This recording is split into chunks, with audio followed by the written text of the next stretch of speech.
buat yang baru ngeklik, kenalin nama aku Karina. Dan di video kali ini, seperti biasa, aku mau multitasking.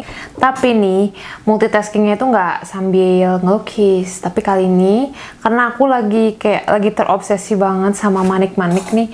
Aku kayak kemarin bikin cincin, sini juga bikin kalung. Jadi aku sambil mau bikin gelang gitu, sambil cerita tentang kisah nyata. Are you ready? Kita langsung aja mulai ke cerita hari ini. Aku di sini udah nyiapin ini talinya sepanjang ini. Hari ini tuh aku mau cerita tentang seseorang yang terobsesi dengan Batman. Aduh, ini pasti salah satu dari kamu pasti ada yang tahu deh tentang cerita ini. Soalnya si ceritanya itu lumayan terkenal. Jadi ceritanya itu adalah tentang Benjamin Novak. Oke, ini aku juga sebenarnya pernah nonton dokumenternya di channel CI. Aku baru inget kenapa aku nggak bikin video tentang Benjamin Novak. Terus mungkin kamu juga nggak tahu nih Benjamin Novak itu siapa ya kan? Jadi Benjamin Novak itu adalah orang kaya ya, multimilioner dari kecil. Orang tuanya itu super duper tajir banget. Saking tajirnya tuh orang tuanya tuh punya semacam hotel di Miami. Hotelnya itu namanya Fontainebleau. Dan juga si Benjamin, atau enggak aku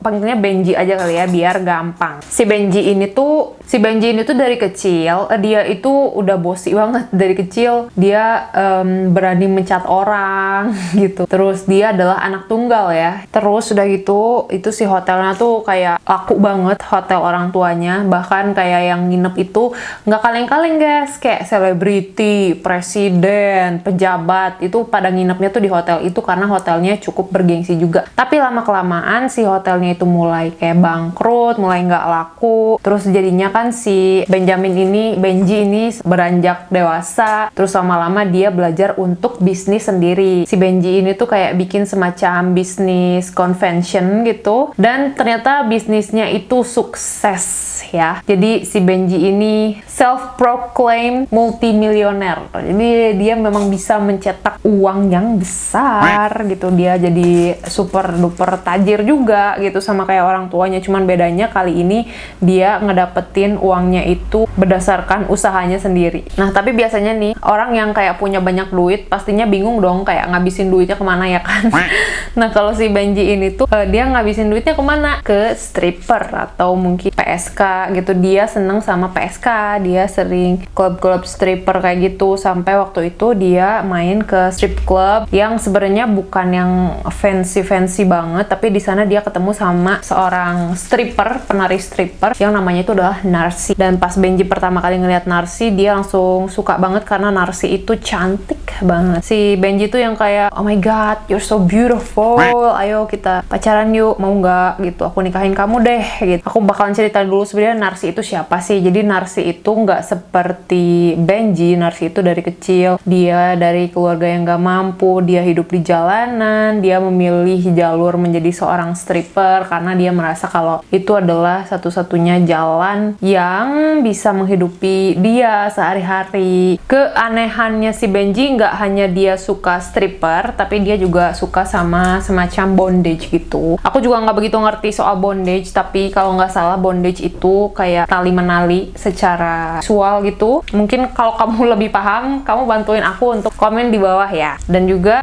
mungkin setelah berhubungan sama si Narsi ini, Narsi juga diajakin untuk menyukai hal-hal yang kayak gitu ya kan. Nah, terus selain itu, si Benji ini kan masih tetap banyak duit ya kan. Dia juga punya hobi lain. Selain suka sama stripper, dia juga suka mengoleksi apapun yang berbau Batman. Aku juga suka sih sama Batman sebenarnya. Menurut aku dia tuh superhero DC yang paling aku suka. Intinya si Benji ini termasuk kolektor apapun yang berhubungan sama Batman. Bahkan si Benji ini tuh beli mobil Batman, mobil vintage Batman gitu. Gila nggak sih? Orang kaya mah bebas ya, sultan mah bebas gitu. Terus udah gitu, akhirnya dia kayak pengen nikahin Narsi ya kan, karena Narsi ini cantik banget buat dia. Terus dia bilang kan sama orang tuanya, ma aku pengen nikahin Narsi gitu. Terus apa yang dibilang orang tuanya? Orang tuanya sebagai orang tua yang tajir, terhormat, terus juga multimilioner. Orang tuanya kan bilang, mama nggak ngizinin kamu nikah sama perempuan kayak gitu. Papanya juga sama nggak ngizinin juga gitu. Benji ini kayak, nggak, aku pengen nikahin Narsi. Terus mereka pun akhirnya menikah. Si Narsi yang dari awalnya hidup susah ya kan, di jalanan jadi stripper, menikahi seorang multimilioner, ya pasti jadi kehidupannya jadi mewah banget ya kan, beli tas-tas mewah, terus uang jajannya besar, beli barang-barang branded, perhiasan mahal, aksesoris, liburan ke sana sini, bahkan pergi keliling dunia sama si Benji ya kan. Nah, tapi karena si Benji ini bisa dibilang pinter ya dia, jadi karena dia sadar dia banyak duit, terus dia menikahi seseorang yang bisa dibilang status sosialnya di bawah dia gitu ya. Jadi si Benji itu membuat semacam prenup, itu kayak semacam perjanjian sebelum menikah. Jadi kayak misalkan nanti kalau cerai hartanya bakal kayak gimana, terus kalau ada apa-apa hartanya gimana. Gimana bisa nih si Benji multimilioner itu berakhir bunuh? Siapa yang membunuh Benji? Apa motifnya dan kenapa gitu? Dan kenapa si Benji ini dibunuh dengan cara yang sangat brutal, yang sangat mencurigakan gitu? Siapa pelakunya? Terus kayak gimana ceritanya ya kan? Jadi kronologinya adalah pada suatu hari si Benji itu pergi ke New York sama istrinya Narsi ya. Mereka ada pekerjaan bisnis di New York. Nggak sih, sebenarnya yang ada pekerjaan itu si Benji ya, karena kan Narsi itu sebenarnya cuma ibu rumah tangga gitu. Nah, si Benji ini ngajak Narsi ke New York buat konvensi bisnis itu kan. Benji ini semacam kayak menyewa satu hotel gitulah untuk mengadakan konvensi. Terus banyak kayak tamu-tamu dari berbagai negara ya kan. Terus banyak tamu hotel yang lainnya juga. Tiba-tiba polisi New York nerima telepon dari Narsi yang dengan ada yang panik gitu, kayak misalkan 911, what's your emergency? Terus si Narsinya tuh bilang, ya my husband is dead gitu. Tapi sebenarnya sih suaranya juga nggak panik-panik banget gitu. Polisi pun langsung datang, dan ketika ditemukan si Benji itu dalam kondisi yang sangat amat brutal. I mean, si Benji itu posisi meninggalnya itu kayak lagi dalam posisi diikat, kayak babak belur banget, kayak habis dipukulin. Selain itu juga matanya itu kayak dicongkel keluar gitu. Kayak serem banget ya kan. Terus si Narsi ini tiba-tiba nanya sama polisi kayak gini, Pak polisi, maaf mau tanya Pak, itu suami saya kena serangan jantung ya Pak? Girl! Jelas-jelas posisinya itu diikat, terus jelas-jelas babak belur, masih sempet-sempetnya nanya kayak gitu.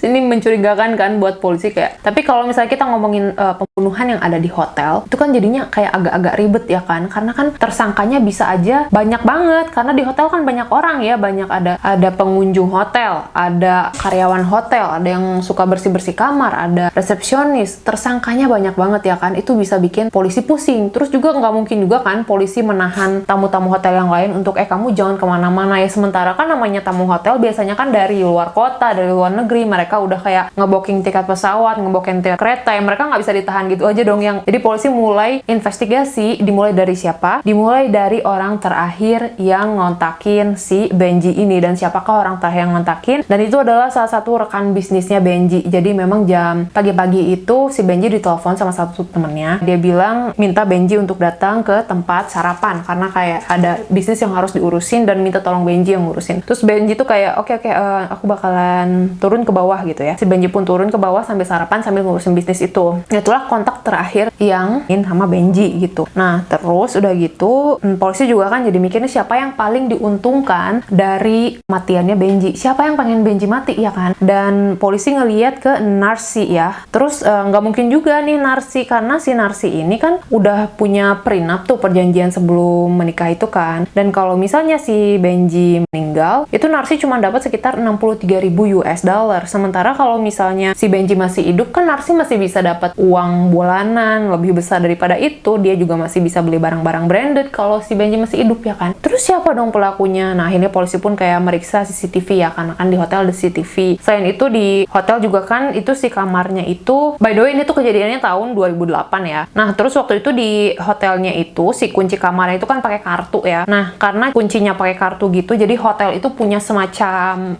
data atau enggak rekaman jam berapa aja itu pintu dibuka, terus juga banyak CCTV, dan ternyata di CCTV memang kelihatan kalau si Narsi itu di saat waktu pembunuhan itu dia lagi di lobby. Terus udah gitu dia turun ke bawah untuk sarapan gitu. Terus kayak selama dalam waktu pembunuhan itu si Narsi itu selalu ada di dalam frame CCTV gitu, selalu ada di dalam CCTV. Jadi kayak kelihatan si Narsi itu di tempat breakfast kayak ngobrol sama orang, nelfon orang, tuh sibuk banget. Sampai setelah beres breakfast barulah si Narsi ini balik ke kamar. Tapi kan yang pasti si kamar itu kan yang punya akses cuma Narsi yang bisa keluar masuk kamar itu. Jadinya kan semua orang curiga sama Narsi dong. Polisi curiga banget sama Narsi gitu ya, sampai polisi mikir kayak, aduh ini siapa pelakunya, ini kenapa bisa kayak gini gitu ya. Polisi tuh mikir kayak, kita harus nyari tahu lebih banyak lagi tentang hubungan Narsi dengan suaminya Benji ini, karena siapa tahu hubungannya antara Benji dan Narsi ini adalah kunci dari pembunuhan ini ya kan. Jadi hubungan Benji dengan Narsi itu sebenarnya agak aneh juga nih. Narsi sama Benji kan lama-lama sama-sama suka bondage kayak gitu, dan ternyata di